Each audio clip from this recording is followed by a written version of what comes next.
Salam əziz şagirdlər, bugün biz tabeli mürəkkəb cümləni öyrənəcəyik. Tabeli mürəkkəb cümlə nədir? Tərkibindəki sadə cümlələrdən biri qrammatik cəhətdən digərindən asılı olan mürəkkəb cümlələrə tabeli mürəkkəb cümlə deyilir. Deməli, tabeli mürəkkəb cümlənin tərkibində sadə cümlələr var. O sadə cümlələrdən biri müstəqildir, digəri asılıdır. Müstəqil cümlə deməli baş cümlədir. Asılı cümlə budaq cümlədir. Müstəqil cümlə deməli sual verəcək. Müstəqil cümlə sual verəcək, yəni bu baş cümlədir. Digər cümlə, yəni asılı cümlə o suala cavab verəcək. Bu da budaq cümlədir. Deməli baş cümləni belə bir işarə ilə işarə eləyirik. Budaq cümləni isə belə bir dairə ilə işarə eləyirik. Və tabeli mürəkkəb cümlələrin tərkibindəki sadə cümlələr ümumi şəxsli sadə cümlə ola bilər, şəxssiz cümlə ola bilər, müəyyən şəxsli cümlə ola bilər, qeyri-müəyyən şəxsli cümlə ola bilər və yaxud yarımçıq cümlə ola bilər, bütöv cümlə ola bilər. Bu, tabeli mürəkkəb cümlənin tərkibində olan sadə cümlələrdir ki, bu tərzdə işlənə bilər. Adlıq cümlə, söz cümlə tabeli mürəkkəb cümlənin tərəflərində iştirak edə bilməz. Adlıq cümlə mübtəda əsasında formalaşırdı, biz onu öyrənmişik. Adlıq cümlə nə idi? Məsələn, gözəl bir yaz səhəri. Mübtədadır. Nə? Gözəl bir yaz səhəri. Demək, burada xəbər yoxdur. Tabeli mürəkkəb cümlələrdə hökmən xəbər iştirak etməlidir. Ona görə də adlıq cümlə tabeli mürəkkəb cümlənin tərəfi ola bilməz. Və yaxud söz cümlə tabeli mürəkkəb cümlənin tərəfi ola bilməz. Söz cümlə nə idi? Biz onu x-mən kimi yadımıza saxlayaq. Demək, nədir bu? Xitab, modal söz, baş hərflərini yazıram. Ədat, bir də nida. Deməli, bunlar söz cümləni yaradır və söz cümlə də tabeli mürəkkəb cümlənin tərəfi ola bilməz. Nə üçün? Çünki modal söz, ədat, nida köməkçi nitq hissələrdir. Onlar üzvlənmir. Xitab da deməli cümlə üzvü olmur. Yəni adlı halda iştirak edir, amma cümlə üzvü olmur, müraciət bildirir. Dedik ki, tabeli mürəkkəb cümlənin tərəfləri hansı sözlər ola bilməz? Demək, adlıq cümlə ola bilməz, bir də söz cümlə ola bilməz. Tabeli mürəkkəb cümlədə cümlələr bərabər hüquqlu olmayan cümlələrdir. Tabesiz mürəkkəb cümlələri isə bərabər hüquqlu cümlələrdir. Məsələn, orada tabesiz mürəkkəb cümlədə cümlələr müstəqildir. Biri digərindən asılı deyil. Tabelidə isə belə deyil. Biri müstəqildir, digəri asılıdır. Yəni, bərabər hüquqlu olmayan cümlələrdir. Tabeli mürəkkəb cümləni öyrənmək üçün bu üç anlayışı bilməliyik. Əvəzlik qəlib, qarşılıq söz, bağlayıcı söz. Əvəzlik qəlib nədir? Əvəzlik qəlib odur ki, işarə əvəzlikləri və o məzmunda olan sözlərlə ifadə olunursa, bu əvəzlik qəlibdir. Və əvəzlik qəlib işlənən sözdə hökmən birinci, deməli, nə iştirak edir? Baş cümlə iştirak edir. Və əvəzlik qəlib dedik hansı sözlərdir? O, bu, elə, belə, həmin, həmən və yaxud o məzmunda olan sözlər. Məsələn, ona, buna, odur, budur, oradır, buradır, oradakı, buradakı və yaxud elədir, belədir. Bu tipli sözlər deməli əvəzlik qəlibə aiddir, qarşılıq sözdür və bunlar da tabeli mürəkkəb cümlənin baş cümləsinə əmələ gətirir. Bağlayıcı söz nədir? Bağlayıcı söz deməli sual vermə qabiliyyətini itirən deməli sual əvəzliklərdir. Kim, nə, hara, necə, nə cür, hansı, harada, nə qədər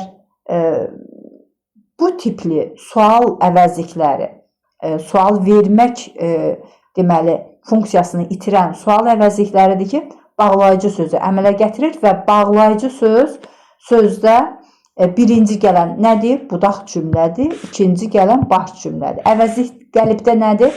Əvəzlik qəlibdə birinci gələn söz baş cümlədir. İkinci gələn söz isə budaq cümlədir. Tabeli mürəkkəb cümlənin baş və budaq cümlələrini bir-birinə bağlayan vasitələr var. Hansı vasitələrdə onları öyrənək. Demək, tabellik bağlayıcıları biz onu keçmişik. Hansı bağlayıcılar idi? Səbəb, şərt, güzəşt, aydınlaşdırma bu tabellik bağlayıcılarıdır. Deməli, tabellik bağlayıcıları baş cümlə ilə budaq cümləni bir-birinə bağlayır. Daha sonra bağlayıcı söz baş cümlə ilə budaq cümləni bir-birinə bağlayır və bağlayıcı söz dedik nədir? Sual vermək funksiyasını itirən sual əvəzlikləridir. Və burada birinci gələn nədir? Budaq cümlədir. Şəkilçi və ədat, bəzi modal sözlər. Şəkilçi və ədat hansı şəkilçi? Sasə, şərt şəklinin şəkilçisi. Sasə plus dadə ədatı. Sasə plus belə. Mi, mu. Hansı modal sözlər? Bəzi modal sözlər var ki, düzü, doğrusu, doğrudur, düzdür. Bax, bu tipli deməli modal sözlər baş cümlə ilə budaq cümləni bir-biri ilə əlaqələndirir. Biz baş cümlənin dedik ki, baş cümlədə əvəzlik gəlib iştirak edirsə, birinci olaraq baş cümlə gəlir. Bağlayıcı söz işlənibsə, birinci olaraq bağlayıcı söz işlənibsə, burada da ilk olaraq budaq cümlə gəlir. Və daha sonra nələr var burada? Məsələn, belə bir cümlə deyirəm. Belə bir cümlə yazım.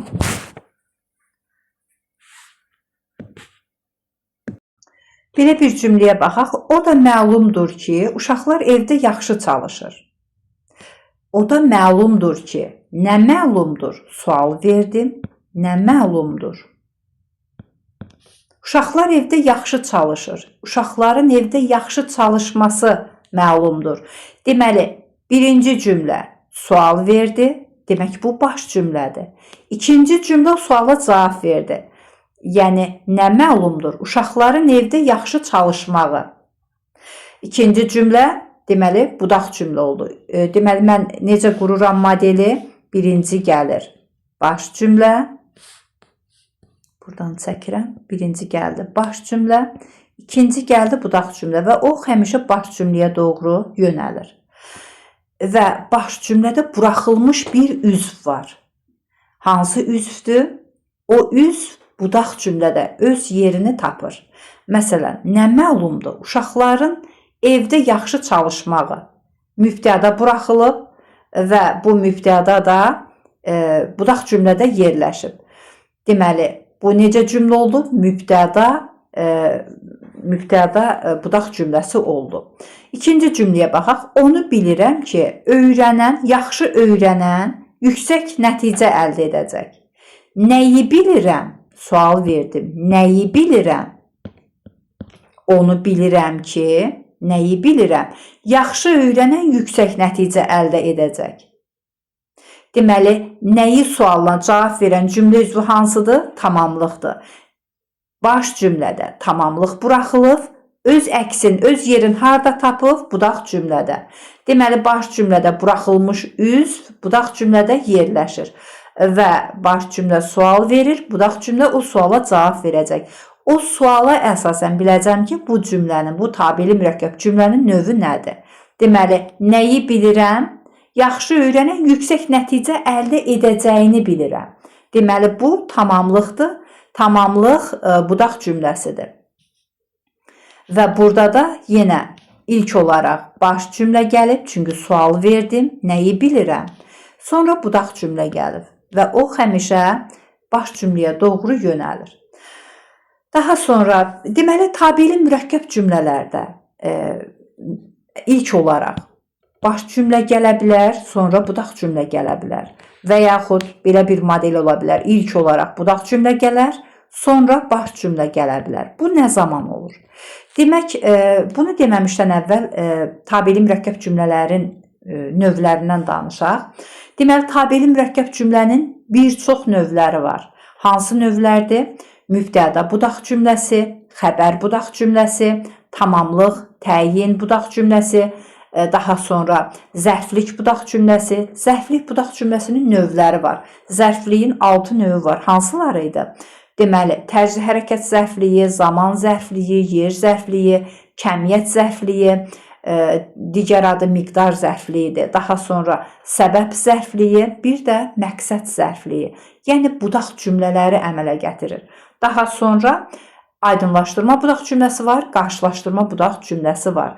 Bu, tabeli mürəkkəb cümlənin növləridir. Bu, imtahanda düşmür. Əlavə olaraq dedim ki, yəni bunlarda biləsiniz. Bunu biz necə müəyyən etdik? Birinci cümlə, məsələn, baş cümlə sual verir, budaq cümlə o suala cavab verəcək. O sual hansı cümlə üzvünü ifadə edir? O üzvə əsasən bilirik ki, bu cümlənin hansı növüdür? Məsələn, tabeli mürəkkəb cümlənin hansı növüdür? Hansı budaq cümlədir? Məsələn, birinci cümlədə mübtəda budaq cümləsidir. Nə üçün? Nə sualına cavab verən mübtədadır. O da məlumdur ki, uşaqlar evdə yaxşı çalışır. Dırnaq arası. Nə məlumdur? Uşaqlar evdə yaxşı çalışır. Deməli, mübtəda buraxılıb. Baş cümlədə mübtəda buraxılıb. Budaq cümlədə həmin mübtəda öz əksini tapır. Deməli, bu cümlənin növü necə oldu? Mübtəda, budaq, cümləli, tabeli, mürəkkəb cümlə. İkinci cümləyə baxıram. Onu bilirəm ki, yaxşı öyrənən yüksək nəticə əldə edəcək. Nəyi bilirəm? Nəyi sualını verdim? Birinci cümlə baş cümlədir. Nəyi sualına cavab verəcək? İkinci cümlə. Bu da budaq cümlədir. Nəyi sualı? Hansı cümlə üzvünün sualıdır? Əlbəttə ki, tamamlığın. Deməli, bu tabeli mürəkkəb cümlənin növü nə oldu? Tamamlıq budaq cümləsi. Və tamamlıq budaq cümləsi, qısa olaraq onu yazım, sizin üçün asan olsun. Demək, tabeli mürəkkəb cümlənin növlərini yazdım. Hansılardır?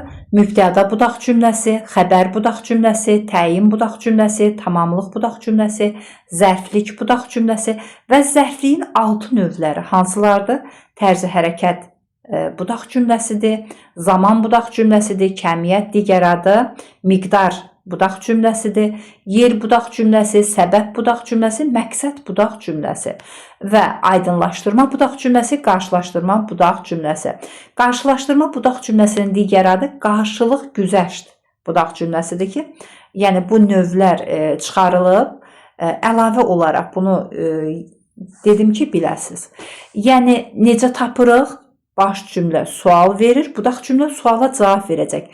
O sual hansı cümlə üzvünün sualıdır? Onun əsasında biz həmin tabeli mürəkkəb cümlənin növünü tapırıq. Deməli, indi biz öyrənək nəyi? Nə zaman baş cümlə birinci gəlir, nə zaman budaq cümlə ikinci gəlir və yaxud əksinə budaq cümlə nə zaman birinci gəlir, baş cümlə nə zaman ikinci gəlir? Bunları öyrənək. Demək, əgər mübtəda, xəbər, tamamlıq, təyin, tərzi hərəkət, bir də zaman zərfliyi varsa, burada 2 model olacaq. Nə oldu? Mübtəda, qısa-qısa yazıram. Mübtəda, xəbər, tamamlıq, təyin, daha sonra tərzi hərəkət zərfliyi, bir də zaman zərfliyi.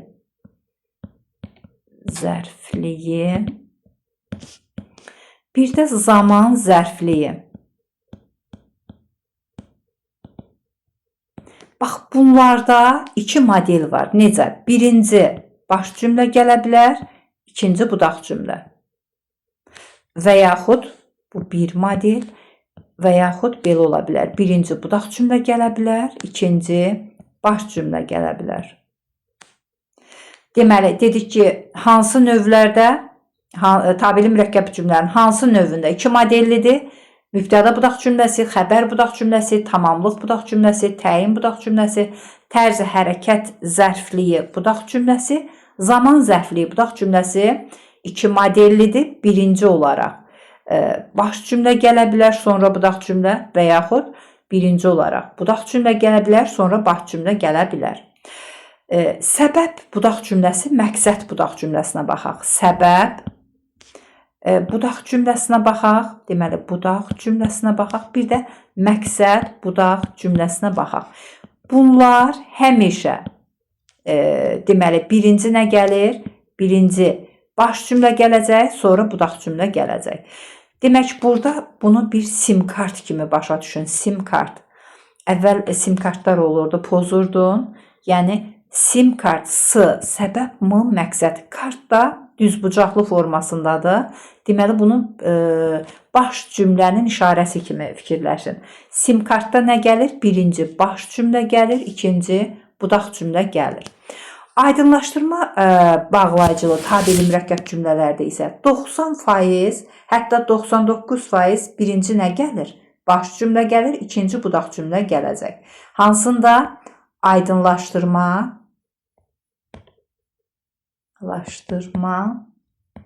budaq cümləsində. Deməli, 99% nə gəlir? Birinci baş cümlə gələcək. Ki, belə ki, aydınlaşdırma bağlayıcılarıdır. Birinci baş cümlə gəlir, ikinci budaq cümlə gəlir. Və belə də ola bilər.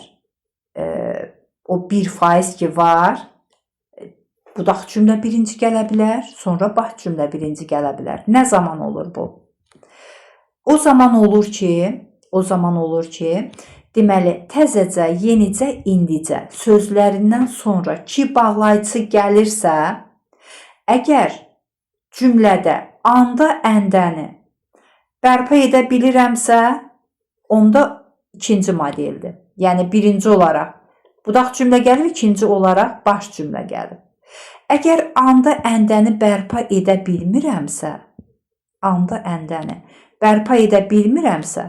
artıq onda nə olur? Birinci baş cümlə gələcək, ondan sonra budaq cümlə gələcək. Deməli, anda, əndəni bərpa edə bilirəmsə, birinci gəlib nə? Budaq cümlə. Bərpa edə bilmirəmsə, birinci gəlib baş cümlə. İndi məsələn, bunu bir misal üzərində izah eləyək. Belə bir cümlə deyək. Məsələn, təzəcə bilmişəm ki, Anar Günelin qardaşıdır. Bu cümləni yazın.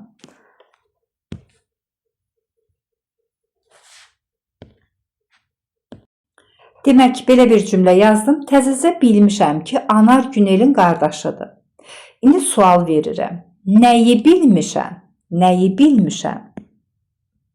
Nəyi? Birinci nə gəldi?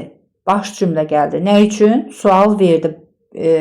Baş cümlə sual verir. Budaq cümlə cavab verir. Anar Günelin qardaşı olduğunu bilmişəm. İndi mən burada dedik ki, təzəcə, yenicə, indicə sözləri ilə ki bağlayıcısı işlənərsə, burada birinci budaq cümlə də gələ bilər, baş cümlə də gələ bilər. İndi birinci cümlədə gəlib, birinci baş cümlə gəlib, sonra budaq cümlə gəlib. İndi mən anda, əndə şəkilçisini qoyuram. Təzəcə biləndə Anar Günelin qardaşıdır. Belə bir cümlə olur? Olmur. Ona görə də əgər anda, əndəni bərpa edə bilmirəmsə, deməli bu baş cümlədir. Bərpa edə bilmirəmsə, bu baş cümlədir. Birinci baş cümlə gəldi. Əgər bərpa edə bilirəmsə, birinci budaq cümlə gələcək. İndi ikinci cümləyə baxaq. Təzəcə evə çatmışdım ki, telefon zəng çaldı. Telefon nə vaxt zəng çaldı? Baxın, ikinci cümlə sual verdi. Nə vaxt? Telefon nə vaxt zəng çatdı? Təzəcə evə çatmışdım ki. İndi burada anda, əndəni və buna əsasən bilirəm ki, sual verən tərəf baş cümlədir, cavab verən tərəf budaq cümlədir. Bu bir. İndi anda, əndəni artırım. Nə üçün? Çünki burada ki var, bir də təzəcə sözü var. Evə çatanda telefon zəng çaldı. Deməli, neynədim? Anda, əndəni artıra bildim. Deməli, ilk olaraq nə gəldi? Budaq cümlə gəldi, sonra baş cümlə gəldi.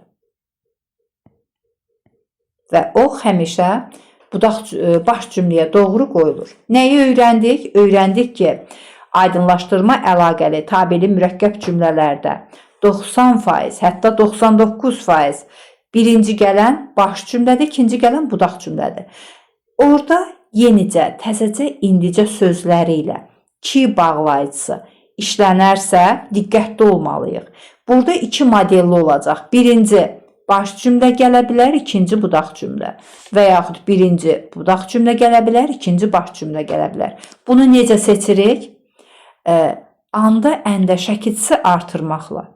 Və biz bilirik ki, anda əndə şəkilçisi artırdıqda cümlə normal cümlə kimi alınırsa, bu olur budaq cümlə. Birinci gələn budaq cümlədir.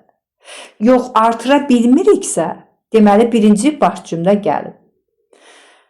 Və bağlayıcı söz haqqında da danışaq. Bağlayıcı sözə aid, məsələn, dedik ki, bağlayıcı söz nədir? Bağlayıcı söz sual vermək funksiyasını itirən sual əvəzlikləridir və bu tipdə olan sözlərdir ki, demək, bağlayıcı söz birinci gələrsə, artıq burada nə var? İlk olaraq budaq cümlə gəlib. Məsələn, belə bir cümlə yazıram. Kim oxusa, o yüksək nəticə toplayacaq. Kim oxusa,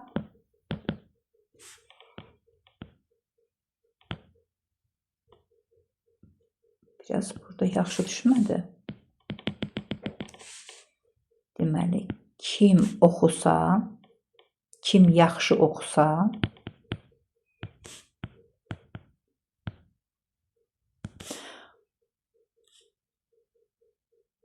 yüksək nəticə göstərəcək.